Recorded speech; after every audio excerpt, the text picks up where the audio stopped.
This is Scientology, Peeling the Onion, and we're celebrating 1 million views on YouTube. Stay tuned.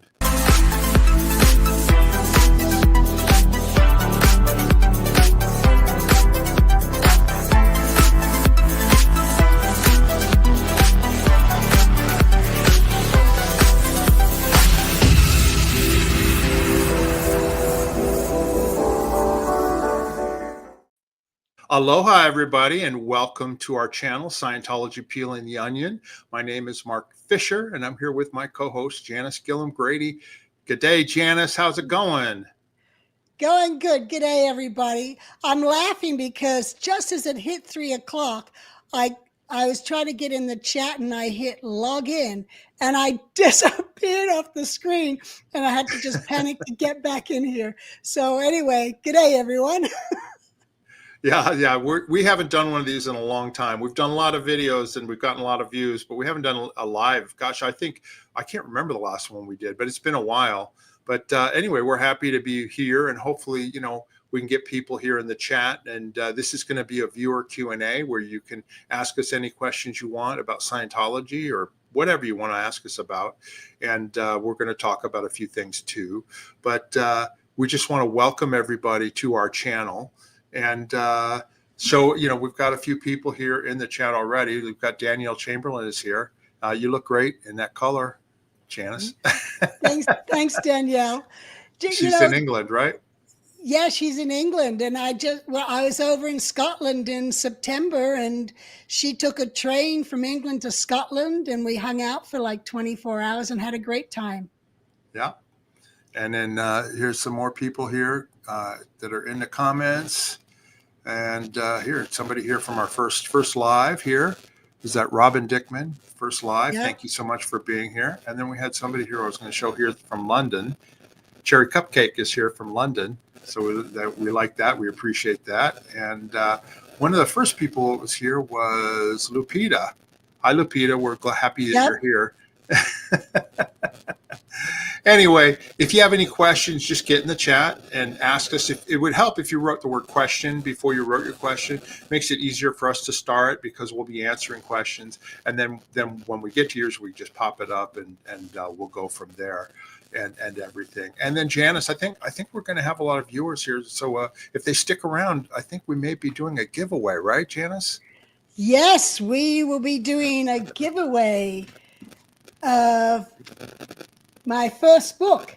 But if you already have my first book, if you win the giveaway, you'll get my second book instead. And it'll be personally autographed too, right? Personally autographed, yes. Oh, and that reminds me, just so people know, book 1 is in audio, and book 2, if people don't mind, I've figured out AI, and I have all the chapters loaded in, and I'm now having AI read it back to me in my voice so that I can check and make sure that it says Thetan instead of Theta, or, it says proper words. And then I'll get that released as soon as possible. That's great. Yeah, no, and you know what? I listen to a lot of audiobooks, and Janis, I've listened to the sample that you did. It sounds just like you. So it just makes it a lot easier than having to pay some professional person who doesn't sound like you to do it. And it'll make it readily available to people, Yeah. So that's all. Yeah. That's all great. Anyway, I wanted to mention, we hit 1 million views. I'm going to put my glasses on because I can't really read too well without them right now. Anyway, we hit 1 million views just the other day. And as of right now, we're at 1,001,827 views on our channel, Peeling the Onion. And Janis, I don't know about you, but I didn't even know if we'd ever hit 5,000 or 10,000 views, right? When we started 2.5 years ago. I never even thought of it. So when you said it, it was like, wow, that's a lot. Yeah, it is a lot. I mean, 1 million of anything is a lot. Now, we're not as big as like some of the bigger channels. Like Aaron he probably gets 1 million views, every year, but but for us, we're like a little engine that could, and we just keep on pumping out videos. We've been doing this now for 2.5 years. We've done 348 or 349 videos, and we've done interviews with all sorts of people, telling their stories about Scientology, telling about the abuses that they went through. Interviews with people who worked for Hubbard or knew L. Ron Hubbard, and also David Miscavige. And it's been a lot of fun, hasn't it? Yeah, it has. And yeah, it's just fun reconnecting with people or meeting new people. And everyone has a story. So if you think you don't have a story, you actually do, and you just don't know it, and we can pull it out of you. So if you want to come on and be interviewed by us, let me know. Yeah, we're wide open. We've pretty much interviewed all sorts of people, and right now we've been doing a lot of interviews with Mike Goldstein, who his story is amazing. We've done so many videos with him, and we're still not done. But I met him in 1978 briefly, and when he was in the Sea Org, and then he was gone, and then he had this whole life after the Sea Organization. And he's been through just about every independent group and different things and all that. And so, we're getting on into his story, but like that, those videos have been fascinating to me. Janis, of all, we've done a lot of video interviews and stuff like that. Which are some of the ones that you're really memorable, that you remember, that you enjoyed doing? I enjoyed doing Ken Urquhart. Mm-hmm. I enjoy the old timers, especially those who are on the ship with me. Even like Mike Goldstein, that's fun because we talked about ship days and Sandy Holman, and those are fun memories for me. And actually, so everyone knows, I've put a whole bunch of photos together so I can do a show of just the Apollo. Showing where the forward is, where the aft is, and where the cattle door is, and just show the ship and what we lived in. And I hope some people will be interested in that. That's great. And I've had a lot of surprises on this, because I was never on the ship, but I was in the Sea Org. I did work for Miscavige, and you and I, of course, left at the same time. And then we had our whole life of fair game and everything else that happened after we left, you know what I mean? And so, I have a lot of stories and a lot of things that I can relate to. But I have to say, some of the abuse stories, I had no idea about some of the abuse, like Scott Campbell. His story was horrific. Oh, yeah. Yes. Scott and Carrie Campbell, he was locked up on the free winds and then taken to a remote base in New Mexico and locked up and tied up and beaten. And that story really resonated with me because I had no idea. It's like, a lot of people wonder, well, how did you guys, why didn't you say anything about things like that? We wouldn't know. You know what I mean? I worked for Miscavige, but everything was compartmentalized. If you think about for instance, the U.S. government, there's classified information on a need-to-know basis, and that's kind of the way Scientology was run. Because if you were up at the Gold Base or up at International Management, you wouldn't necessarily know what was happening on the free winds. Do you know what I mean? That's correct. Yeah. And even though I was at the top with Hubbard, there were times where I had no clue. Here's an example. When Mike Meisner was being held captive by the Guardian's office in, what was that, 1977, just before the raid. Oh, 76. Yeah. It was 76. I didn't know that my brother-in-law at the time, Jerry Armstrong, was also being held captive at the same time by the Guardian's office. So I just thought Jerry was going through an ethics handling. So there's a lot of stuff that goes on. Even when you're at the top, it's so compartmented, you don't know. Plus also, like, for instance, Jerry Armstrong, if he was in trouble or all that, all of a sudden everybody around him would be like, oh, you can't talk to him. You know what I mean? It's like persona non grata. You know what I mean? It's like, and even like when I blew on purpose just so I could be sent to the RPF to be with my wife, right? They immediately grabbed her and then turned her against me, and I couldn't communicate to her. You know what I mean? So there was a lot of control with things like that. And, so I was Scott's story really, really struck me as, and also others like Danielle Chamberlain. I I think you really didn't even know her story on the Apollo, and she went through some, she was a young girl on the Apollo, and what happened Yeah. to her, right? Yeah. Yeah. She was there and I was right there, and I didn't know half what went on. But that's the same thing with me, as a kid, stuff went on with me and other people, they just don't know because, as you said, it's all compartmented. Yeah, and it's not to justify, oh, well, why didn't you guys do anything? That's just the facts. That's just the way things work. You know what I mean? Yeah. And then so it's been interesting to us doing these interviews to find out about these things and to expose them. That's why we do this. That's why we do the shows. You know what I mean? So any of these 348 interviews that are on there, you all can go back. I've been promoting on TikTok recently, and I did a TikTok a couple of weeks ago about our show that we did on Dave and Shelley's wedding, and we interviewed Shelley's last boyfriend before David Miscavige, just out of the blue, Tom Francis. We were able to contact him and he came on. Anyway, I put that up on TikTok. We got over 20,000 views on TikTok promoting that show, and we got a bunch more views on that show. So we're doing the best we can to kind of promote this stuff all over the place. But anyway, that's what I wanted to mention about that. Anyway, Janis, I wanted to go ahead and let's just start off here first. Just briefly, we're going to talk about what's been happening with you just recently, Janis, and why don't you talk about Aaron and Riley? Oh yeah, well, I've been traveling so far. What was it? October 4. That's what. Nearly 2 weeks ago. 2 weeks ago. Yeah, a week and a half. I got back a week ago. Yeah. My daughter has moved to Kansas, and she's gotten married to a Kansas boy who is 10 years in the Air Force. And so they're settling down there in Kansas. Lovely, lovely guy. There he is. And there's my daughter, Erin. And he comes from a family of 7 kids, 6 boys and 1 girl.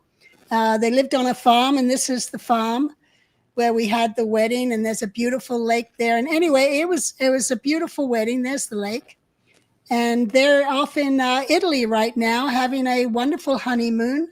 And it's funny, Aaron sent me photographs in Florence, and I was looking through them. I'm like, oh, these are just identical to the photos Paul and I took in 2019 when we went to Florence. They're having a good time? Yeah, they're having a great time. Yeah. That's great. So that just happened. And then, of course, Janis, you just recently were in Scotland and Ireland with your friend Cheryl Detcheff, who's a former Sea Org member, right? That's right. Cheryl's husband passed away 3 months before my husband did, and they'd known each other for 41 years at the time. So they both Ohio boys from the mission there, and then joined the Sea Org together. And anyway, so after they passed away, Cheryl and I decided we would start traveling together. And so our first year, we did a 7-week road trip from Las Vegas all the way south down to the Keys in Florida. And we went up to Virginia, Ohio to see our husbands' families. And then from there, we then have done several cruises together. We went to Spain, Portugal, Morocco. We're going to Alaska next year. And yeah, we just have a good time now just traveling. And we just did Scotland and Ireland. Now, what castle is that? Where is that? That is the Blarney Castle. That is where... Photo. Don't say yet.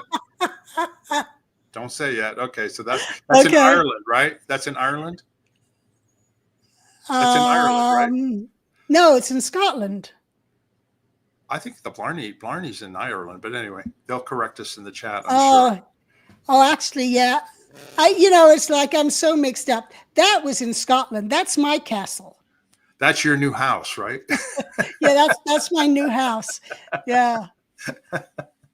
Anyway, and then we got a couple other here. There's Ken Urquhart, right, Janis? Yes, Ken. Yes, you know what?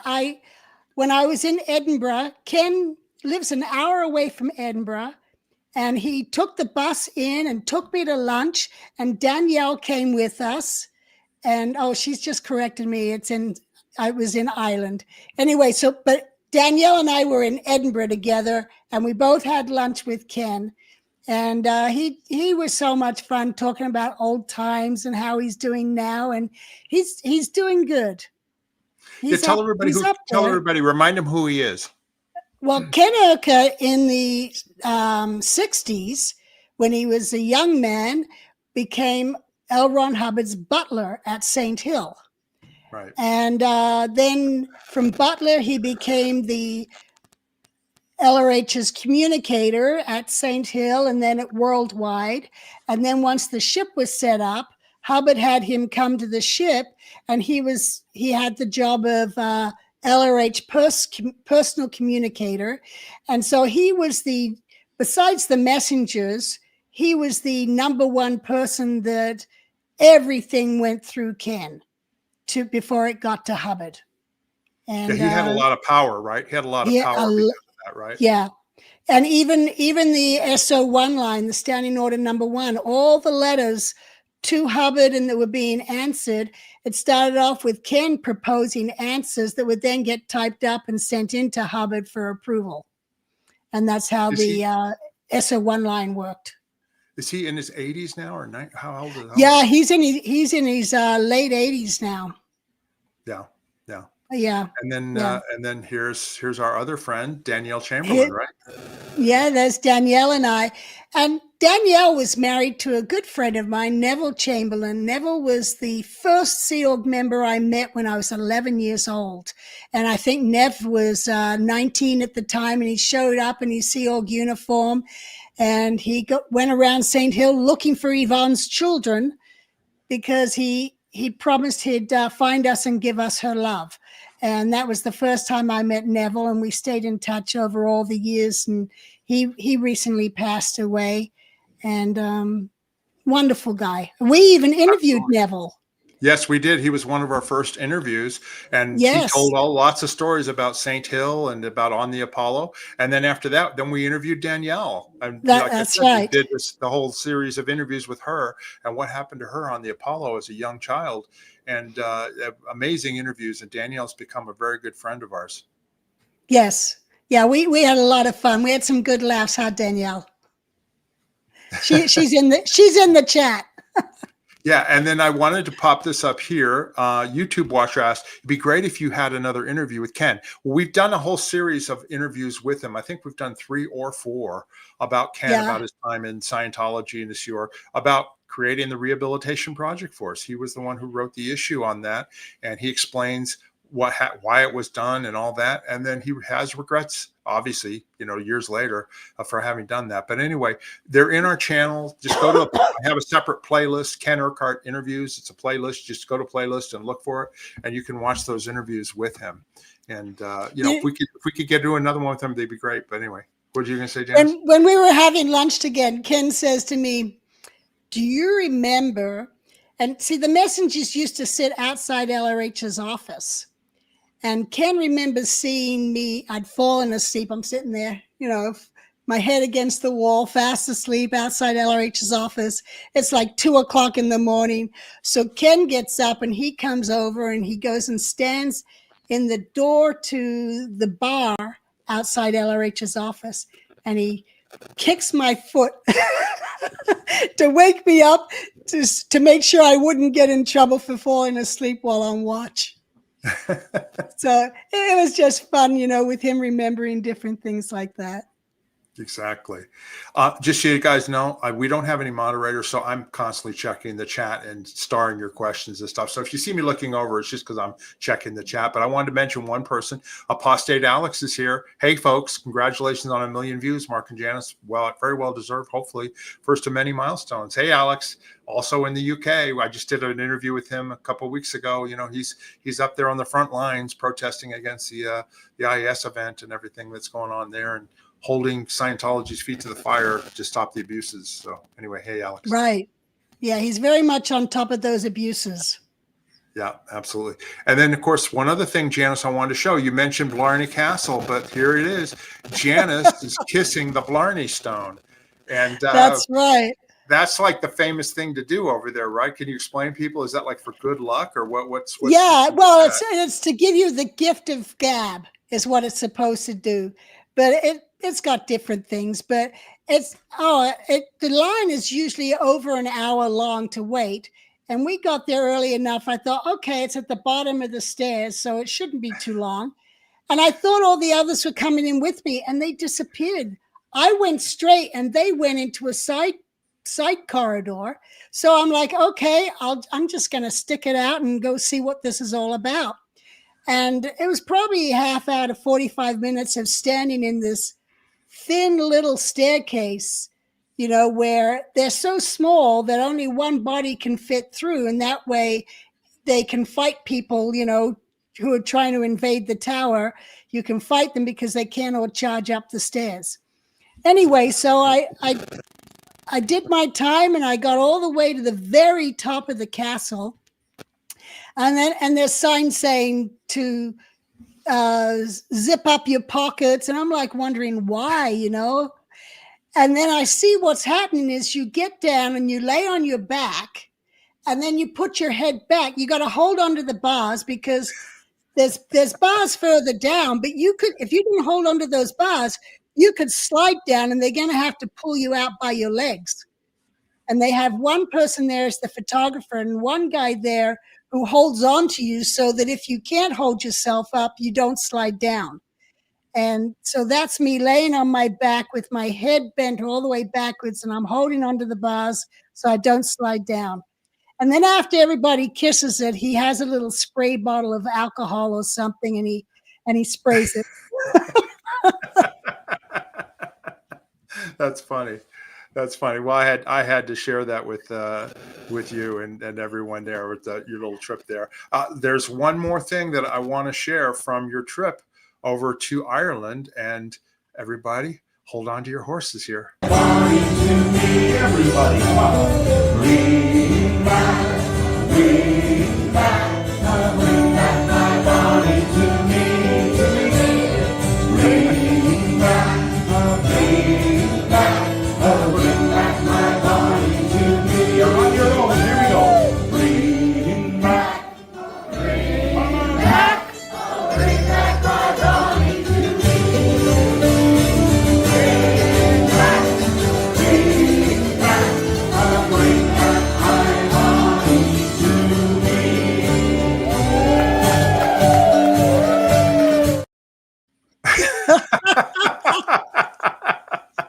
Why don't you explain where that is, Janis, and what that was you and Cheryl, right?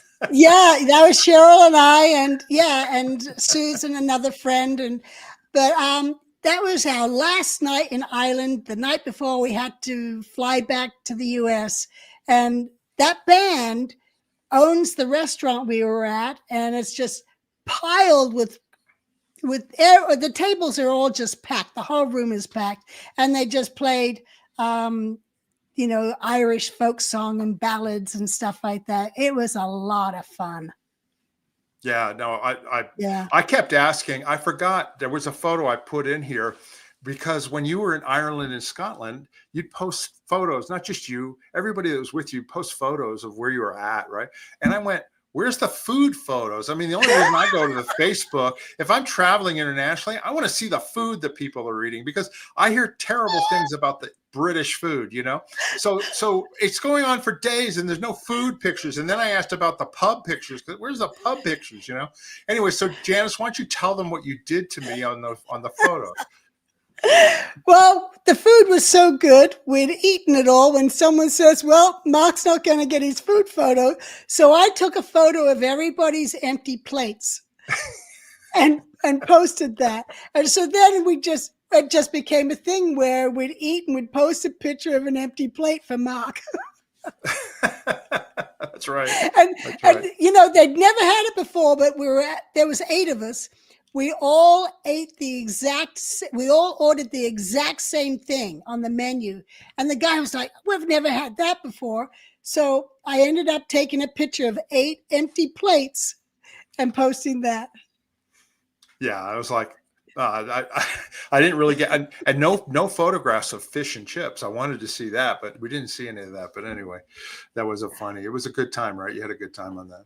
Yeah, we did. Great time. Oh, Okay, well, we're going to move on to your questions. I've already started a bunch of them. I'm going to start pulling them up, and we'll start answering them. Again, if you want to ask a question, just write question in the comments. I'll try and star them. I've gone back and starred a bunch that I missed because it's hard when you're talking and also checking the chat. But anyway, we'll go ahead and get started here, and I'll start up with the first one here. First of all, I want to thank Betsy Sue. Thank you so much. Congratulations. Thanks for the super chat or super thanks sticker or whatever it is, Betsy Sue. We appreciate that. And here's a comment. This is a comment from YouTube watcher. Your videos are great. You're producing history as you go along and making sure it's not just LRH's and C of S version that remains in the future. That's absolutely right, Janis. Yep. Everybody has a story and they're all different. Yeah, exactly. And they're all important. You know what I mean? Because everybody's got a different view. Yeah. Absolutely. Okay, Danielle Chamberlain, question. What do you think you're most proud of when thinking about your channel? Go ahead, Janis. Well, just that the documenting the history, you know, what have I done? 10 of the Commodore's Messenger series? Yeah, we're still not done.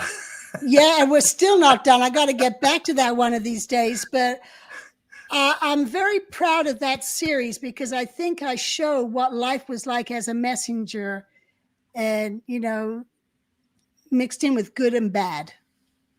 Exactly. And just for any viewers who are new to our channel, Janis was one of the original messengers for Hubbard. It was her and two other people or whatever, two other young girls. You were 13, right? And no, I was 12. 12, right? On Just the ship turned Apollo. 12. Yeah. And then she spent 6 hours a day, 7 days a week, you know, except for liberties or whatever, with L. Ron Hubbard. I mean, so nobody knew or was more involved with Hubbard from the age of 12 until you were in your early 20s, right? I mean, you were there involved with all sorts of things and knew what was going on. I mean, even you spent more time with him probably than some of his kids did, right? Yeah, I did. Because, you know, there's a time period that get to eat dinner with him and a time period they didn't. So they'd go for a while without seeing him, where I'm there with him 6 hours a day. Yeah. Yeah, exactly. Anyway, thanks for that question there, Danielle. And let's see what was the next one we've got here. From Kaz, question for Janis. Are you planning a trip to Australia anytime soon? Good one. Yes, and I keep thinking that. And even yesterday, I was like, I got to get down there. And then I saw one of my cousins was just down at Kimberley's, and that's on my bucket list. And I actually had even booked a trip to the Kimberley's 2020, but then we all got locked down, so that didn't happen. So I now have to get back and book a trip and go back down to Australia, go to the Kimberleys and see my cousins. What's the Kimberleys? What is that? The Kimberleys is an area up in the north part of Western Australia, and you can do it by boat. It's nicer going by boat than overland, and you go from Darwin over to Broome. And you stop at the Kimberleys with waterfalls. It's just a very nice, lush area. And Okay. yeah. All right, great. Next question here is from Lupita. Question, is your furniture still at St. Hill in England? Most likely it is. I doubt anyone would go through the manor and throw the furniture out. So yes, our dining room table and the buffet sets are probably still there at the manor or in the pavilion. Yeah, and explain to everybody that's because your family moved over from Australia in the 60s when in St. Hill. Yeah, and my mother had inherited all this furniture that had belonged to her great-grandfather, who was a Supreme Court judge. And when we moved to England, it all came with us. And then when we moved to the Sea Org, we couldn't take it on the ship. So Mom got Hubbard's approval to put it at the pavilion at St. Hill. And so then it ended up getting mixed in with all their stuff there. And, you know, being in the Sea Org for 22 years, I had no use for it. And I've never gone back to, you know, I don't think they'd like it if I walked on St. Hill. Well, hold on, Janis. Apostate Alex is saying, I might have to make a new sign for this year's IAS protest that says, give Janis her furniture back. Okay, I'd love my furniture back. Well, it was my mother's furniture, but as a kid, I enjoyed it. Yeah, that's funny. Yeah. Yeah, so that's the story of the furniture that's going on there. All right, let's go on to, hold on, let me find my next question here because I scrolled down a little bit too far. Hold on, bear with me, everybody. Oh, here we go. Anna Christie, question: did Janis's father ever leave Scientology? Yes, yes. Well, he was still a Scientologist and believed in Scientology to the day he died at 93 years old. But when he was 85, I believe it was, um, yeah, he was 85. He was sent by Marion Powell to come and handle my brother and myself because we were speaking out on the internet, and my brother had done an interview with the news station. So he was sent out to handle us. And he shows up after not having been connected to us for 5 years while he was going through sec checks and handlings for wanting to get onto OT8. And they just kept accusing him of being connected to us. And he wasn't connected to us at that time. He was earlier, but that's a whole nother story. But so he came out to handle us, and we pointed out to him how his business was stolen from him, how the money he was donating to Scientology was being used to pay private investigators to follow us and harass us in our lives. And so we went over all this with him, at which point he then left Scientology proper, and they declared him a suppressive person.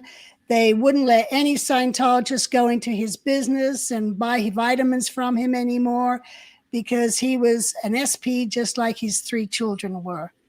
But at 85 years old, that's when, he needed family at that point.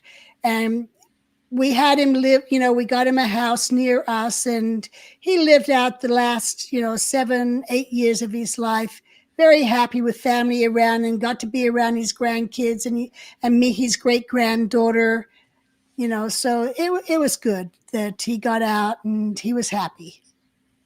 Yeah, exactly. And it was great to see him because he was a legend in Scientology and also in the nutrition field. I mean, just an amazing man. And it was great to see him. I went with him on one of our cruises that we went on. He was just a great guy.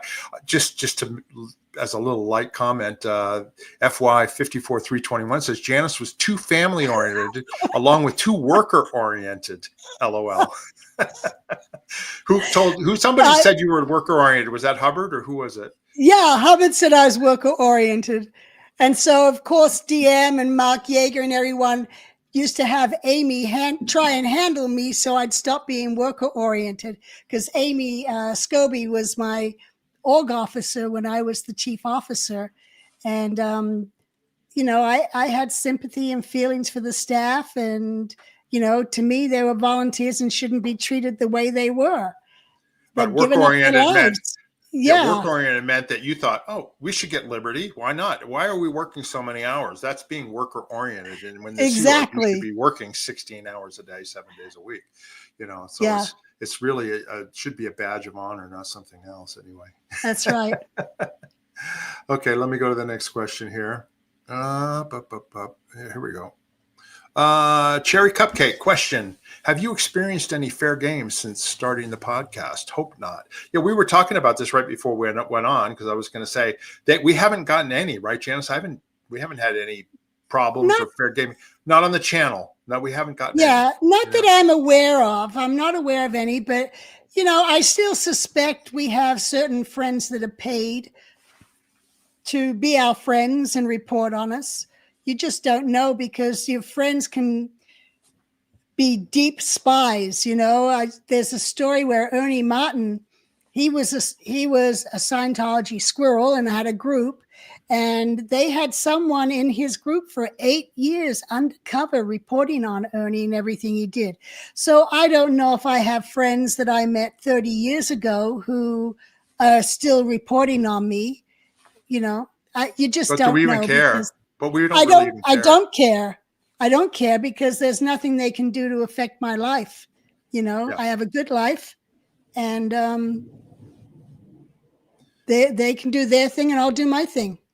Yeah, and the reason that I mean, I'll tell you the reason why I don't think they attack our channel at all. It's because we tell the truth. I mean, Yeah. how are they going to attack? We're letting people tell their stories. We've presented evidence of things happening. We've had corroborating stories about me getting beaten up. I think I've interviewed 2 or 3 people that were there. You know what I mean? So Right. it's like, Right. what are they going to do? They're going to say, oh, they're libeling us and all that. Yeah, the next thing you know, we'd have all these other people coming in. No, they're not lying. Right. And you know what? We don't just cover the bad, we cover the good. Hmm. And we've had people on our channel who are still practicing Scientology Yeah. and they strongly believe in it. And, they're auditing others and they're having their wins and they're doing their training. And that's more them being interviewed by us, like Trey Lotz. That's more promotion for Scientology or better public relations than they're getting. They've got such bad PR that someone coming out like Trey Lotz and talking, or even Scott Campbell, and talking about what it's done for them is more PR than what anyone they have can say. Yeah, and we don't judge what people's viewpoints or experiences are. If somebody still believes in the Scientology technology, that's their right to be able to do. In the United States, you have freedom of religion and freedom of whatever. But like Scott Campbell's a good example. This guy was locked up and tied up and beaten up when he was in Scientology and really abused, right? But since he left Scientology, you know what I mean? He's continued getting auditing from Trey Lotz and still believes in the technology, So we just tell the stories and let the viewers decide. You know what I mean? We're not going to be judgmental about it. Yes, we point out the abuses, and yes, we think they're wrong, and yes, they should be changed. And disconnection is one of our biggest buttons that we hate about Scientology, right, Janis? Oh yeah, yeah, and yeah, we've pushed it. We pushed a disconnection a lot with our disagreements. And actually, I know we've mentioned this before, but many of you might not have heard it. We did have a big win on our from pushing disconnection and trying to get families connected. Where we had someone we interviewed who, he was talking about being disconnected from his daughter. And what happened is his granddaughter in college sees our interview with her grandfather, who she's never met, sends it to her mom, and the mom then contacts him. And it was like, wow, that was a big win for me when that happened, Yeah. because it was a Particularly total because it fluke. was somebody that you knew for years and years and years. Yeah, but it was a granddaughter at 17 years old who happened to be watching our show. So that was a great win for us. Yeah, and that goes along with this next question, which was, have you reconnected networks through your interviews? Maybe not a new free zone, but friends and family. And the answer is yes. I Yes. mean, it's a small amount, but any little bit helps. And here's the other great thing about the YouTube and the internet and all of our shows: they're going to be there forever. Okay. We may not be here 25 years from now, but these videos will still be there. So future generations can watch them and learn the history of L. Ron Hubbard Yeah. as we saw it, and learn about Scientology and the Sea Organization, the good and the bad, right? And then they Right. can make their judgments going forward. We don't have to Yeah. put them on titanium plates in a secret vaults dug into the mountains. It's on the Yeah. cyber internet space. Go ahead, Janis. But we've also had people who are under the radar reconnect with people that we've interviewed, where they haven't seen them in years. They're under the radar. They're watching our show. They're like, oh my God, I know that person. And I'll get contacted. How do I get a hold of them? So we have had a lot of that, which is very helpful, because having people under the radar watch our show helps kind of get word in there. And I know OSA watches us and they know of us. And, Stu Moreau would get harassed by OSA for him coming on our shows, as many times as he has. Yeah, exactly. All right, we'll go on to the next question here. Question, Janis, this is from Buckwheat. There's an old internal Sea Org myth that says the song Stairway to Heaven by Led Zeppelin was written about your mom. Can you shed any light on this? That's a new one for me. I've never heard that. Oh yeah, I've heard it many times. And unless I meet Led Zeppelin, I have no way of verifying it, but I've heard the same thing from good sources. But I don't know if it's someone who just made it up or what, but Now, I have heard the same thing. now I think she was a friend of yours, Susie Watson Taylor. Yeah, yeah. She used to date Robert Plant back in the day, and also was somehow involved with music management. She was a Scientologist and then later a Sea Org member. I don't think she's with us anymore, but Susie No, Watson she Taylor. passed away. Yeah, Yeah. yeah, Susie was married to Mike Heron from the Incredible String Band. right, right. And so she got to meet all the different musicians, and she knew Robert Plant. Yes. Yeah. But I just have the same rumor, and if someone can find out for me, I'd love to know too. And there is another song. There was Felipe Hill, who was a very famous Mexican performer, and he did a song called Lady of the Universe, and that was definitely about my mom, because Felipe, when my mom passed away, Felipe happened to be in Clearwater when I showed up, and he told me that he wrote that specifically for her. And then there was the other story that we heard that Bob, the song, there was a song, Ride, Captain, Ride Upon Your Mystery Ship, that's written right. about Bob Young and the Excalibur going up to San Francisco to get Sea Org recruits, right? I forget who told us that story. Somebody told us that story. Was it Sandy or somebody, Sandy Holman, or who told us that story? Yeah, I've forgotten who it was, but I've heard that for years. And even Bob told that story and says that was about him, and he met these people in a bar, and they were there recruiting for the Sea Org. And they did. They actually took people and got them onto the Excalibur and took them back down to Los Angeles. If you listen to the lyrics, it kind of fits too, which is pretty funny. Pretty funny. All right, let's go on to the next one here. Thank you for the questions, everybody. And by the way, stick around because we're going to do a giveaway shortly of an autographed copy of Janis's book. So get in the chat. We'll tell you when and how we're going to do it, okay? Let's see where we're at here. I missed one. Anane, thank you so much for the super sticker. We appreciate it. And then we've got a question from Anane. Do you both believe in the BTs now, and did you believe in them when you were in? I sent the super chat, but it didn't connect to the question. LOL. Go ahead, Jan. I mean, I did. I was on solo knots all the way when I left. I haven't had any auditing in 35 years. You know, I don't know about the OT levels. I mean, I obviously didn't get any OT abilities from them. I totally believe in my lower grade chart auditing that I got, because it completely changed my personality in terms of dealing with people and how I react to things on a positive message. But as far as the OT levels, I mean, I don't have any supernatural abilities. How about you, Janis? You know, I did all the OT levels. I did up to the old OT7, and there were things that happened to me on that. But we're talking about BTs, and I will say that the e-meter, which I was operating at the time as a solo auditor, would read on those things. Yeah. And you go through the process, and the e-meter would clear up, and the charge would blow, and you get a floating needle. So that's my only evidence on that. But I have also had it where you can pick up thetans in your space, and you can talk to them telepathically. So don't do that, Janis, because it's interrupting your mic. Anyway, go ahead. Oh, okay. Anyway, I do believe in telepathic communication with other thetans, spirits, whatever you want to call yourself. And I do believe you can go the effective other thetans or people. So, you know, it's a choice. And a lot, and listen, all of this is faith too. I mean, faith. Like, do people believe that Jesus walked on water or any of this other stuff? I mean, or any religion. You know what I mean? There's a certain amount of belief and faith involved with it, and sometimes you have it, and sometimes you don't. Sometimes you change your viewpoint about certain things. There are people that are still Christians but no longer Catholics, and this and that. But anyway, Well, religion's a messy subject.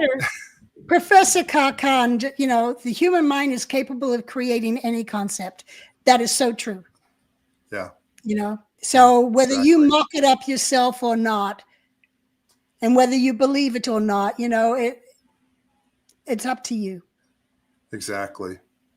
Okay, let me go to the next question here. This one here from Cherry Cupcake question. Is there anyone you'd love to interview from days in Scientology you've not been able to find? That we just talked about this too right before we went on the show. Go ahead, Janis. That I've not been able to find. Well, I can pretty much find anybody. Pat Broker. Pat Broker. Yeah, Pat Broker. I would love to interview Pat Broker, but I haven't been able to find him. I've sent letters. I've gotten them returned.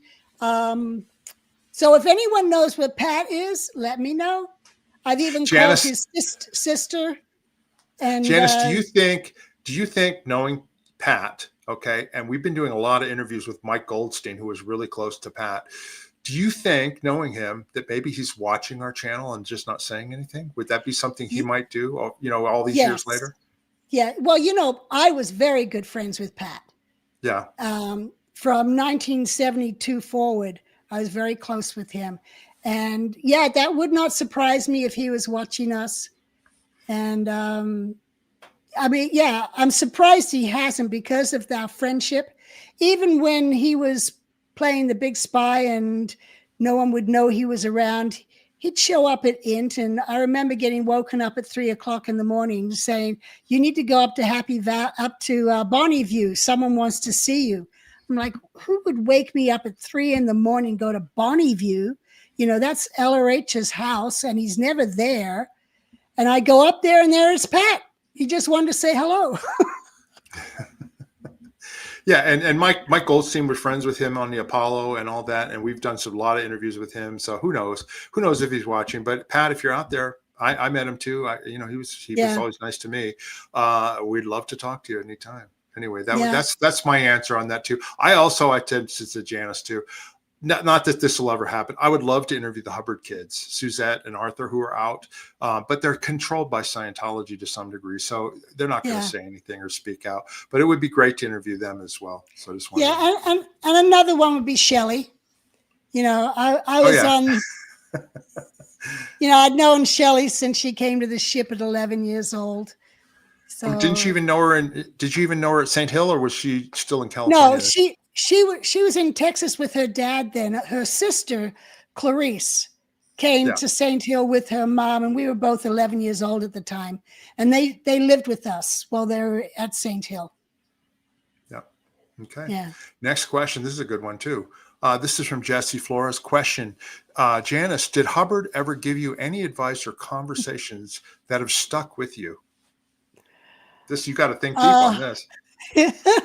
Well, there's one that comes to mind. I remember when I was, I just turned 21. No, I just turned 22. And I was complaining to him. I was putting on his socks. he was just getting up, and I was on the morning watch. So I was helping him get dressed. And I was complaining to him that it was my birthday. And I was now 20. I was like, oh, I feel so old. I'm 22 years old. And he's like, and I'm like, and he's like, well, what's wrong with that? Why don't you just say, well, I'm 21 and one anniversary, or every year after you're 21 becomes an anniversary. So you stay 21 all the time. Because I was complaining about no longer being 21. And then I commented about, oh yeah, life's a little boring, haven't done much. Here we are, we're in La Quinta,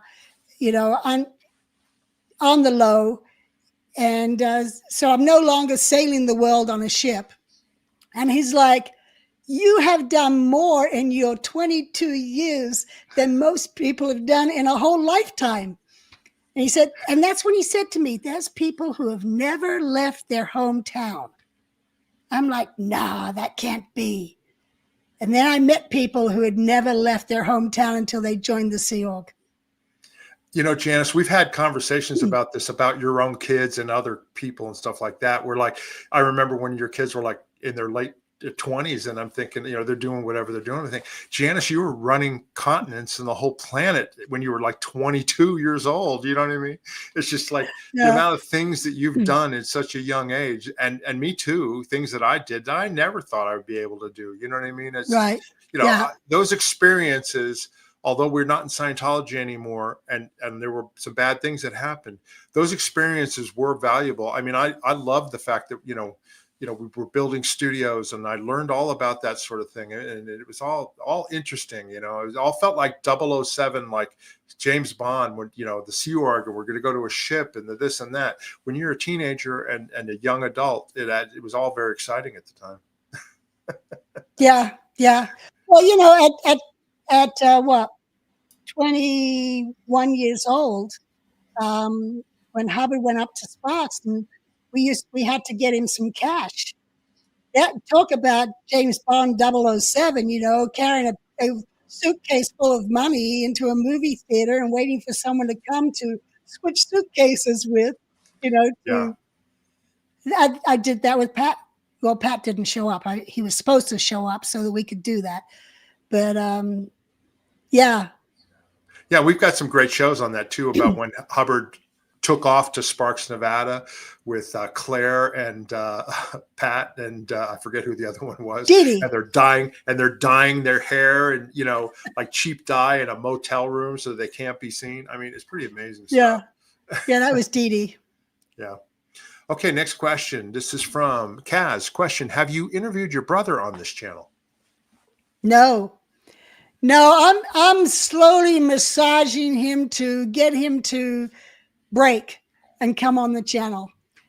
But he's got some good stories too. Yeah, and then this is another question to the same vein. Was your brother ever also fair gamed? Otherwise, do you think he left the Sea Org prior to when former high level members were watched? Oh no, he was fair gamed, definitely. Yeah. And when after he left, I know they were watching him, because he and Arthur Hubbard were best friends. They'd go shooting together and stuff like that. And when my brother was going to get married to my sister-in-law, Lauren, and Arthur was supposed to show up as the best man. And he didn't show up because he was threatened by OSA. Mm-hmm. Yeah. Yep. Also, he was married at the time when he left too, to Doreen, or no? No, they had separated. Doreen had blown first. Okay. And then he left. And then he helped Doreen after she blew, to get her set up in a different place when she got abused by a boyfriend. Yeah. Okay. Next question here. Professor Kakan. Question: do you remember Suzette's Mustang sitting on concrete blocks, wheels removed by the horse stalls at Olives in La Quinta, Janis? Oh, wow. I'd forgotten about that. Yeah, I'd forgotten about that. Yeah. You remember that? Well, I had a Mustang at that time. Yeah, you did. Yeah. Okay, let me go to this next question here. Question here from YouTube watcher. Question: in your opinion, if Diana Hubbard were to leave, do you think the other Hubbard family members would talk? No. No, they're private. Arthur has his own website, blog. Yeah, he's got a blog or whatever, with his own philosophies, and and he works on that, and he does his blood painting, and but yeah, no, I don't think if Diana left that they would. No, and they've got too much financially and otherwise at stake, and they're just sort of like, right. Right. Not going to do anything about that. Okay, let me see. If you got any more questions, go ahead and get in the chat. Write the word question. I've got a couple more here that I'm going to star. And then we're going to do the giveaway here shortly, just a few minutes, okay? We'll do the giveaway of your book, okay? All right, so we've got, oh, here we go. Sorry. Oh, this is from Lupita. Question: Janis, I'm really enjoying your book one audiobook, meaning your book one, not Dianetics. Could you tell me where I can purchase the audio version of book two? Well, that's what I mentioned at the beginning here. Audio version of book 2 is not yet out. I am using AI. I've put my voice in there. I've downloaded all the pages and chapters, and I'm now listening to it to make sure that AI is pronouncing certain Scientology terms correctly, and then I'll get it released. Hopefully, I'll get it out before the end of the year. I just have to stop vacationing and having too much fun in life. Yeah, and it definitely you've picked up speed on getting it done. So hopefully it'll Yeah. Okay, next question is from Valhalla Magawi. Question: what did you believe about the e-meter when you were in? I've heard some people say they believed it 100%, knew your thoughts, and others who thought it was total crap the whole time. Let me answer this first. Listen, when you're trained as an auditor and you actually see it, you ask questions and you see it read, and then when you ask the person, what are you looking at? What's that? And it would read again, that you read again, and then they would tell you, and you would see after they told you about what they were looking at, and the meter would help you guide the person to look at something that was a memory that may have been painful or something that they don't remember everything about. And it was used as a guide. It didn't heal or anything like that, but it worked. From my opinion, when I audited people, and then when I solo audited myself, it was the same thing. You could, you would ask a question and you'd see it read, and then you would look and you would be able to find things in your memory that maybe you weren't looking at. And then the more you looked at it, it helped you find, some resolution to it and some sort of cognition, as they say, or realization, and then it would go away. Whatever that mass or energy was, it would disappear. Now, I don't know if that's just because I faithfully believe that, but I saw it happen, and it happened to me many times. How about you, Janis? Yeah, well, I grew up where our living room was a course room. And so all the students were in there with an e-meter. This is the old Mark IV meters. And I would see these people doing drills, and I'd even be put in there and they'd do drills on me. And I grew up believing it worked. And then, you'd hear from people where, well, you just think happy thoughts and you can mess around with the meter so it can't get what the real overt is that you're withholding. But if the auditor had their TRs in enough to keep directing you back, and they will if they're good enough, where every time you start to think of what you don't want to tell them, they'll go, that, because the meter will read. And you keep trying to think of something else, baking cookies and trying to get away from it. But if you let your mind go back to that thing you don't want to talk about, the auditor, if they're good, will say that.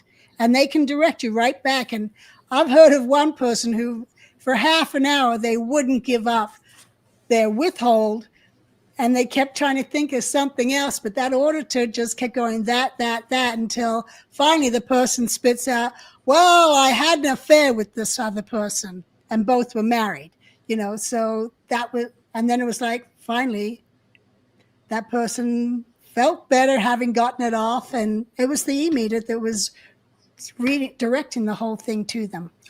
Yeah, and part of it has to be your willingness. You know what I mean? You have to be willing, like you said, you have to be willing to answer questions. Like you already feel safe and the meter. So if you have a willingness, you're going to be willing to tell the person what it is that you're looking at. If you're there, like if you are not a Scientologist at all and you pick up those cans, you can make it do whatever you want. Like you said, you can say, oh, I don't know, nothing, this and that, blah, blah, blah, because you're not willing. You've got to be personally willing to be in communication with that auditor, or it's not going to work. The meter will read, but if you're not willing to communicate it, it'll never help anyone. Let's see. I was going to put this up here. Where's it at? Oh, no, that's not it. Oh, here it is. Right here. This comment from Japan of Green Gables. Hi, happy to have you back here. Fun fact: the mark in the name e-meters, like Ultra Mark 8, stands for Mark Fisher. Absolutely. Mofo Mark. Mofo Mark, yeah. That's funny. Anyway, thanks for that comment. That was a good one. Okay, let's go to the next question here. All right. Here we go. And again, Japan at Green Gables question, did it ever feel weird that you and other people were top executives in Scientology so young? I can't get over Shelley and Mark Yeager being forced to go to school with high-ranking execs. And my ex-wife, Julie, too. The three of them had to go to Clearwater High School. Well, they weren't high-ranking execs at that time. They were messengers, but yeah. They were messengers in training. They were all Right. trainees at that time that they were going to school. And and that was because it's the law. You have to go to school if you're under 16. And so they all had to go to school. And all of us that were over 16 didn't have to go. Right. But we didn't really feel weird. I mean, I wasn't around for that time period, but you did respect the messengers. I mean, they weren't messed with, even at that young age, at 16. I mean, you didn't want to mess around with it because you didn't want the wrath of, ethics coming down on you. But I will say, in late 69, Hubbard was thinking of setting up an advanced organization on the East Coast. And he was going to have my mom as the commanding officer and send my sister and I to the U.S., along with other young kids, to the U.S. so that we could go to school. And I wanted to be with my mom, but I had a fear of going to school because I didn't know what I didn't know. And being in a classroom with all these other kids is like having lived on a ship for a few years. Where would be my intellectual level in comparison to other kids who have been going to regular school? Yep. Okay. Next one here. This is a good question here. This is from Carl Van Sant. Question: would you recommend auditing with Trey to your kids? No. If they wanted to, I mean, I don't have kids, but if my kids were interested and they wanted to, I would feel safe with Trey. You know what I mean? I wouldn't feel uncomfortable sending them to Trey. Yeah. Well, I wouldn't promote it to them, but if they came to me, yeah. But I've always told my kids, if you want to become a Scientologist, I'm not going to stop you. But if you join the Sea organization, all hell's going to break loose. Plus, your kids really weren't interested in your history and all that, your book? They've never read your book, which I was surprised. I don't know about John, but Aaron had never read your book, and I was really surprised. I mean, if my parents wrote a book, I'd be reading it, from cover to cover, They had no real interest in it, right? When they're probably in their 50s, they'll probably go, maybe I should pick up Mom's book and read it. But they were around all my friends, so they heard a lot of the stories. The stories, yeah. Yeah. Yeah. And here's another question here. YouTube watcher question. Are you aware if Hannah Whitfield's book will be published soon? Every time I talk to Hannah, because I've wanted to get her on this show to be interviewed, she's like, I'm just going to finish my book. So she hasn't finished it yet. She's been going through editing it, fine-tuning it, and I think it's probably over-massaged by now, but she's trying to just get everything in there. And when did I see her? I saw her in March at Mike Rinder's Celebration of Life, and she was right. still. Yeah, we were there. We're still working on it. Yeah. Thanks for that question. And here's a question from Japan of Green Gables. Question: if this isn't too personal, what was it like when Jerry Armstrong left? Was he still married to your sister, Janis? Did you believe that he was what he was saying, and having known him well? When Jerry left, he was not married to my sister anymore. And when we were in the Sea Org together, Jerry and I did not get along very well. We were not happy in-laws. So, but Jerry's a good person. I like Jerry now. And, we've talked or we've emailed and so forth. But, when he was married to my sister, he and I just didn't get along. But we would love to have him come on our channel and interview him, right? You've reached out Oh, to him, I think, absolutely. right? I have reached out to him, and he's still getting harassed, which I know he does still speak out and stuff like that, and he answers people's questions, but they're still harassing him. I mean, that's a terrible life with the way he's been treated. Yeah. Okay, thanks for that question. And then here's one. This is funny. This is from Vahala Makai. Did she just casually say blood painting? That's about Arthur Yes, Hubbard. she did. Go ahead. That's Yes, about she Arthur Hubbard. did. Yeah, explain that. Explain that. Yeah, he apparently draws his own blood and then uses that and paints with it. Yeah, he mixes it in the paints. So Yeah. that way, when you get a painting from him, an original, the paint has his blood in it as well. I guess it's got his DNA in it, all his paintings. Yeah. Yeah. Well, maybe they can clone Hubbards, in the future from the paintings. Right. Exactly. Okay. And then we got a question here again from Japan of Green Gables. When you blew, what made you pick Las Vegas as a place to start a new life? Was it hard to get settled, for it to feel like home when you had to move around so much in the Sea Org? Well, we did a video on that just recently about when I left, and left the Sea Org, and then Janis, we did one about our first year here in Las Vegas. But go ahead and Janis, just briefly explain why we ended up here in Vegas. Yeah, well, after I left and I found Mark and my sister came to California, we were like, what are we going to do? And then a friend who was also out of Scientology and declared, Steve Goldfield, contacted us through my dad because he'd heard my sister had left. And he was coming to Vegas because it was Boomtown, USA, to set up a mortgage company. And he said that he would teach us the mortgage business if we moved to Vegas. And that's what we did. And it's covered in our recent videos. Well, we did that about 2 months ago, just before I left to Scotland. No, right before you left. So it was in August we did it. But yeah, it's on there. And it has a photo of Janis and Paul sitting there, about when, we left to Vegas, and we talk about our first year in Vegas there and stuff. So that was a lot of fun. Okay, let's see what else we got. I only have a couple more here. We're going to do the giveaway here in just a few minutes. Okay. Let's see. Sorry about that. I had it. Where is it at? Oh, here we go. This is from YouTube Watcher. Question, Janis. I recall Erin paints. Is it still possible to buy a painting from her? Yes. You can just contact me and I'll forward it to her. Yes. And it's still possible to buy her CBD salve. There's been a lot of rave results with that. And if anyone's interested, Danielle, I gave her some when I was over in Scotland and she enjoyed it. So, yeah, that's still available. Okay.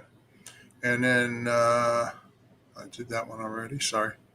I'm just scrolling through here. I did all these. Okay. Anyway, if you have any last questions, go in the comments and write question. But in the meantime, we're going to go ahead and you may get lost because we're going to go ahead and give away an autographed copy of Janis's book, Commoner's Messenger, Book 1. Right? That's Janis. Yeah, how old are you there? 18? How old are you? 12 or 13 there? Probably about 13 here. Yeah, and the book title is A Child Adrift in the Scientology Sea Organization. And special bonus is it's just loaded with photographs. I mean, lots of photos. Yeah. Yeah, and of course, Janis is a historian of photos. If you've seen our channel, you know that she's got a huge collection, and we use them in the videos that we do to document what it is we're talking about. Because I like to have the visual, along with the words. So anyway, but Janis is really, really good with that too. So yeah. Anyway, I just wanted to mention real quick here. Thank you, Gina. Thank you for the super sticker. We appreciate it. Anyway, here's what we're going to do. We're going to give away Janis's book, or if you have book 1, great. If not, book 2. Now, this is for somebody in the United States. We can't ship it overseas because it costs like, $80 to ship a book. You know what I mean? It just doesn't, it's just not really worth it. But for anybody, Right. if you're in the United States, Janis will send you an personalized autographed copy of the book to you, and it's going to be for free. All you need to do is just get in the chat right now and just write down book me or book or anything like that right now. Just get in the chat, and then I'm just going to randomly I'm not going to look, I'm just going to pick. So if you get in there, just say pick me, book, whatever, and we'll just give you we'll do this for about a minute, give you guys time to get in there, book one, whatever you're going to say, and then we'll just randomly pick one, and then whoever gets it, we will give you Janis's email address, and you can send your information, and then we'll mail the book out to you. I see a bunch of people getting in here right now. Yeah. For the book and stuff. So anyway, and when we get it, I'll pop up whoever it is the winner is. We're not as fancy as Mark and Claire. I know there's a StreamYard thing where automatically and it pops it up. I don't know how to use that because we don't do lives very often. But anyway, I know about the StreamYard giveaway. I just don't know how to do it. But this is the way we've been doing it. So anyway. All right. Anybody give it another 10 seconds? Janice, you have anything else you want to say about the book before we pick somebody? Well, I'm proud of it. You should be. I am proud of it. And someone, I think they were asking about book 3. You know what? I've gotten several chapters done. I've been bad for the last 4 years. I haven't picked it up at all. And I know I do have to get back onto it, but I'm having too much fun, living my life and now working on audio for book 2. But eventually I'll get back to it. Otherwise, you'll just have to, I'll release 4 chapters. No, I'll get back to it. And just so people know, Janis is retired, but she also runs a vitamin store in California, and she's got her Outback Naturals vitamins, that she's doing and running that. Plus she's got the YouTube channel. Plus she's got she's got all sorts of things with her family and all that. And so she's always busy, that's for sure. And of course her travel and retirement time. So she's always busy. Talking about family, come March, I'm going to get busier because my son John and his wife Megan are expecting a little girl at the end of March. Oh, that's right. Yeah, you're going to have another grandchild. Yes. So that'll be a lot of fun. Yeah. Okay, everybody. So I'm just going to I'm just scrolling down, up and down on the chat, and I'm just going to randomly pick somebody here right now. So if you're in there, great. And we'll just go ahead and I'm going to do it. I'm not going to look, and we'll see who's got it. And it's Cat Jack, pretty please. Okay, Cat Jack, you are the winner of an autographed copy of Janis's book 1 or book 2, whichever one you want. And what you need to do is email Janis. I've got it right here. You can email Janis at janisgilhamgrady@gmail.com and email her your name, address, where you want it sent to, and then whatever personal inscription you want put on the book, and she'll get that out to you. So congratulations. Yeah. Make sure you put 2 L's in for Gillham, not 1. Yeah. It's 2 L's. Yeah, Janis Gillham Grady. And Janis is with an S, not a CE, like Janis Joplin. Take a screenshot of this. That's the email address, and she'll get it sent out. And she does it pretty quickly. So if you send this to her, you'll have it before you know it. So anyway, congratulations on winning that book. And see if there's any last minute questions. Anybody else want to ask a question? Just ask in the chat real quick here.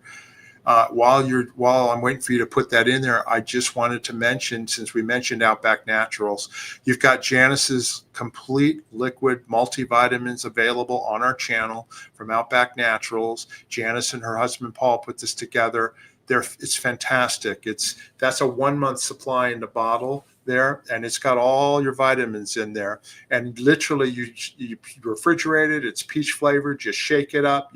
I use a shot glass. I drink it down. I lick the inside because it tastes great, and it's also to get everything out of it. But you use 2 tablespoons, and you're done with your vitamins for the day. Okay, you've got them, and you don't have to swallow a handful of pills. Anyway, I highly recommend it. Yeah, and choke on them. Anyway, just go down below into our video description. There's a link there. There'll be a link there where you can order it, and Janis will ship it out in the United States. And they also can order it on Amazon too, right, Janis? Yes, it's on Amazon, and it's on Vites, VITES.com, and it's on outbacknaturals.com and Amazon. Yeah.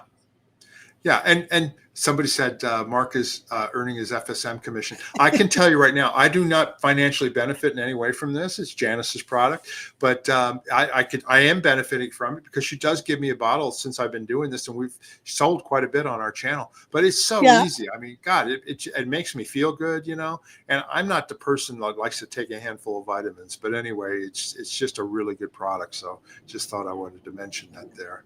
I think we got. Yeah, Mark just says I'm out of vitamins, and he gets a new bottle. Yeah, and we promote it, and it's a good product. Otherwise, I wouldn't really care about it otherwise. No, I'm just joking. All right, I think I saw a couple questions here, and then we'll get going here.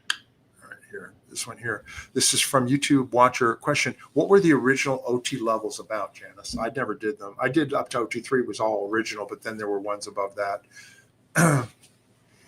Oh, wow. I did those back in 1977. Right, but you weren't auditing. 78. You weren't auditing body thetans and things after. No, it had nothing to do with the body thetans. That was OT3, and then that was also solo knots.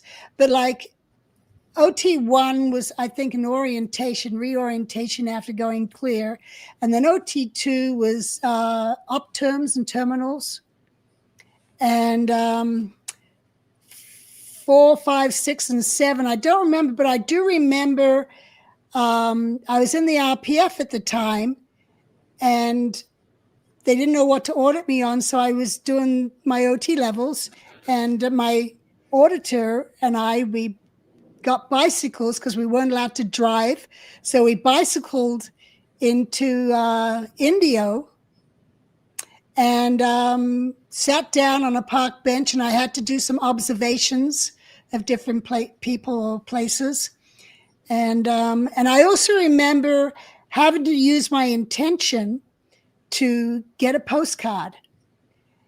And I even named the person I was going to get a postcard from. And sure enough, a few months later, I got a postcard from Holland from that person. And I was like, wow, I was able to do this. So I then sent that to my PC folder. So it was there documented that I had actually gotten a postcard from Holland. Anyway, that's what I remember. Yeah, I never did past OT3 because then it had changed and became the knots and all sort of things. All right, thanks for that question. Here's a question from Jesse Flores. Question: what do Scientologists believe occurred before Hubbard for the fact there was no tech or Scientology? I actually don't know. What do Scientologists believe occurred before Hubbard? He was the source. He was founder. He was the one who, founded the tech. Well, he put it all together, doing his own research of Buddha and different things like that. But otherwise, when he put out Dianetics, I think the only thing out was like Dress for Success was the only self-help book. No, there was a Dale Carnegie, how to think and influence people or whatever. Yeah. Right. Dale Carnegie, he did Dress for Success. Yeah. Yeah. But I think that was Dress for Success was something else. But anyway. Oh, was it? Yeah. Anyway, we got a comment. Oh, sorry. I missed it. There's a question. Comment from Apostate Alex. Comment: just thinking about you talking about the OT levels earlier. I never did them, but can you attest to major gains on the SP levels? Yeah, I did have gains on it. And, well, he's talking about the SP levels. He's making a joke. Yeah, I understand that. Yeah. Anyway, but okay. The old OT levels, I don't think Scientology, delivers those anymore. I know Trey Lotz told me he does, but I don't think it's on the Scientology bridge anymore. Yeah, but and someone we've else done had a interviews. question. Well, I was going to say, and we've done interviews with Danny and Tammy, from Israel, and then also Trey Lotz, and also Mike Goldstein. other groups that have come up with all these additional Captain Bill upper OT levels, even above that, right, Janis? Yes, yeah. Now, here, yeah, La Quinta, we were in La Quinta at the time, and actually, when we were in La Quinta, the Well, let RPF me were in read the a low, question. Let me ask you, were you in La yeah, Quinta when they did the OT levels? I hope so, because wouldn't it be a long bike ride from Gillman Hot Springs? yeah, over the mountain. Yeah, we were in La Quinta, but I was actually living at a location called Monroe, which is where the RPF were, and that was just a straight shot down into Indio. Yeah. And And then then there was here's another Janis. question. Here, well, hold on. I Yeah, got it, Janis. So anyway, then Dale Carnegie was How to Win Friends and Influence People. That was the name of the book right, there. I've right. got another question here, Janis. Let me go ahead. I'll take care of it here. Okay. Here it is right here. Did you know Annie Tidman's husband after Pat, Jim Logan? Well, I'm from near Nova Scotia where he ended up. So Jim kind of interests me. That's from Japan at Green Gables. Yes, I did know Jim very well, actually, because Jim was my husband's RPF twin. Twin. So they were on the RPF together, and it was their job to get each other through whatever program they had to get through in order to graduate. And so they did that. And then it was after that that Jim and Annie got married. But when Paul got back in trouble for saying Miscavige was the cause of the issues with the Flag Service Org, Paul was reassigned back to the RPF. So Jim had to go back to the RPF with Paul because he had an overt product and hadn't gotten Paul properly finished. So they went back together. Yep. Yeah. Here's another question here. YouTube watcher, did you ever see LRH exteriorize or did it yourself? We can't see somebody exteriorize, so No, you can't see. exteriorizing is you as a Thetan leaving your body Yeah. and being above and around it, so you can't really see it. But anyway, Yeah, you can't. But I will say this, on the ship, when Hubbard would get busy into writing a bulletin or a policy, he could go into like a motorized where he's just writing, moving the paper, writing, and you see him, he's just trapped in this thought. And Jim Dinkowski was like, said it's as if he was channeling. And at the time, I didn't know what channeling was, but he would just, and then I would stand in front of his desk to report back on a message run. And it was like a glaze in his eyes. He wasn't even there. He was far away thinking. And then he would just look at me and then look back down and just continue writing and writing and writing. And I'd just stand there until finally he'd finished. And then he'd go, okay. yeah, like being in a zone. You're like when you're Yeah. totally focused in on something. But exteriorization is kind of like being out of your body and all that. Look, I will say my experience with exteriorization was when I was on the running program. Okay, because I got to the point of running around this pole in Griffith Park 12 hours a day, 7 days a week, rain or shine. By the 36th day, I literally could not feel my feet as I was running around there, and I was exhilarated and I felt like I was out of my body. Now, I've had people tell me afterwards that you're experiencing a runner's high, right? But I literally felt like I was just not in my body. I mean, I was still attached to it, but I was not in it. And I could just keep on running and just keep on running. I didn't even feel my feet touching the ground. That was my experience with that. Now, is that exteriorization? I don't know, but that I'm just telling you what happened to me. Yeah. Thank you for that question. We got one other question here, which is from Lupita. Question, doesn't Mike Goldstein have the rights to the Oxford capacity analysis questions? We just did a video on that with him. Yeah. Yep. He talks about that. And from Ray Kemp. He got them from Ray Kemp, right? That's right. Ray Kemp is the one who did that up. So yeah, go listen to the last interview we did with Mike just last week or this week. We put it out. Yeah, Yeah. it just went out just a few days ago, but yeah, watch them. And we want to thank everybody for your questions and all that sort of thing. And we appreciate y'all being here. One thing I wanted to say is, I got to take this down. Where is it at? I'll find it. There it is. If you haven't seen our videos, you can go. I put them in playlists. Look for ones that you find interesting if you missed them, because they're all there. But also, we'll be doing more, Janis, right? We've got other people that want to be interviewed by us and more stories to tell, like you're finishing up the Messenger series. And also what happened to us here in Vegas. We're going to go into detail about the fair gaming and stuff that was done here, right? Yeah, more PIs. More flourishing and prospering despite Scientology's attempts to throw us off our game. Yeah, that's right. Yeah. Anyway, we want to thank you all for being here. We're happy we hit 1 million views. I never thought, I never dreamed we would do such a thing. And it's like, oh, I forgot. I was going to mention.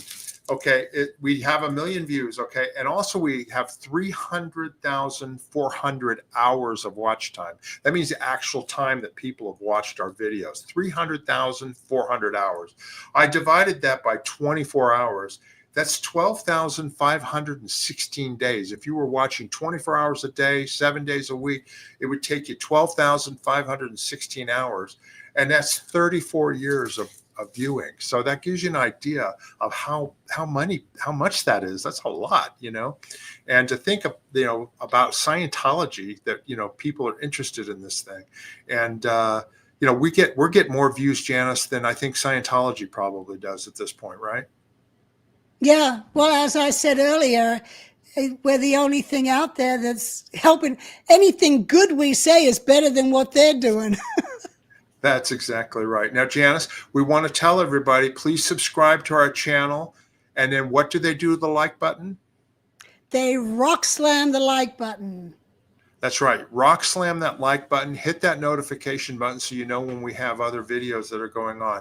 If we miss some of your questions, or if you have other questions you want to ask, go down in the comment section, write them. We read them all. We read them all, and we will answer them there for you. We want to appreciate that. And if you want to support our channel, you can buy us a coffee. There's a link in the video description. You just click on there, and it's just a way to support the channel. Trust me, Janis and I are not getting rich off of this channel. Literally, the money we've made has just been paying mostly our expenses on it. So anyway, but we appreciate any support you want to give. And it's the same thing if you want to become a member of our channel. Click on the join button. You can become basically a sponsor of our channel. And it's just a way of contributing, money to keep our channel going. So just click on the join button and then follow the instructions there. And we appreciate any support from anybody that's out there. Janis, you were going to say something. I didn't want to cut you off. I don't remember. I have a snoring dog behind me. Oh. I'm like, what's that noise? Well, we've enjoyed this. I know I have. Have you, Janis?